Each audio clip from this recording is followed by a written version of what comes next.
Haz Meg harm their reputation.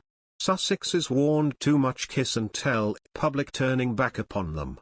Meghan Markle and Prince Harry risk harming their public image as philanthropes with too much kiss and tell revelations, according to a royal expert. Commentator Richard Fitzwilliams said the Duke and Duchess of Sussex likely care deeply about their public perception, in particular now that they are no longer full-time working members of the firm, and questioned whether they will use their pull to protect it.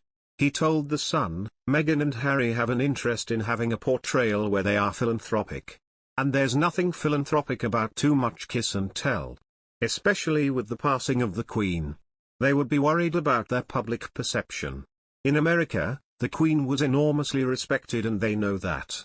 The question is, public perception is very important to them. They are very highly thought of in a lot of circles. Indeed, Prince Harry and Meghan's charity work and activism have been publicly acknowledged by multiple associations recently, with the NAACP awarding them in February the President's Award and the Robert F. Kennedy Human Rights announcing earlier this month they will receive the Ripple of Hope Award. Mr. Fitzwilliams added, "They had a lot of support over Oprah Winfrey's interview. They have a certain pull, but the question is how wisely will they exercise this? And how they're able to exercise what pull they actually have within Netflix when it comes to this documentary series." Meghan and Prince Harry signed a deal with Netflix in 2020, which will see them creating docuseries and programs aiming to inform and entertain. At the moment, they are officially working only on a docuseries called Heart of Invictus, which focuses on the stories of some of the athletes who took part in the Invictus Games at The Hague. While neither Netflix nor Archie Productions, the Sussexes video production powerhouse, have announced it, Meghan and Harry are also reportedly working on what has been described as an at-home docuseries which some royal watchers fear may contain more allegations or criticism against the firm.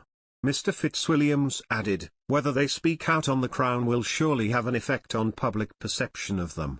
The Crown, Netflix's popular series which is dramatizing the life of members of the royal family from the late 1940s to modern times, has come under fire after it emerged it has included in one episode of its upcoming fifth season a made-up conversation set in the early 1990s which features the then Prime Minister Sir John Major and Prince Charles discussing the longevity of the reign of Elizabeth II and whether it was harming the monarchy. Sir John recently slammed this scene, saying no similar conversation had ever happened and describing the suggestion of a plot to overthrow the late Queen as malicious nonsense. Meghan Markle reportedly agreed to re-record a bombshell interview after the Queen's death. The content of the Duchess of Sussex's original chat with Variety magazine has not been released and it is unclear whether she made any further digs at the royal family. The monarch died aged 96 on September 8, with Meghan having completed a glitzy photo shoot and video chat 8 days before her passing. With the full interview undertaken some weeks before, reportedly around the time she spoke to The Cut. She and Prince Harry, who relocated to California after stepping down from the firm in 2020, had been on a mini-tour of Europe when the tragic news broke. They then remained in the UK until the Queen's funeral on September 19, staying at their old home Frogmore Cottage on the grounds of Windsor Castle. But on returning to the US, Meghan agreed to sit down again with Variety writer Matt Donnelly in what he described as a lengthy discussion about her road to the present. He wrote, "She worries that any comments about the Queen or her in-laws will be a distraction from continued mourning, but presses on to celebrate the icon.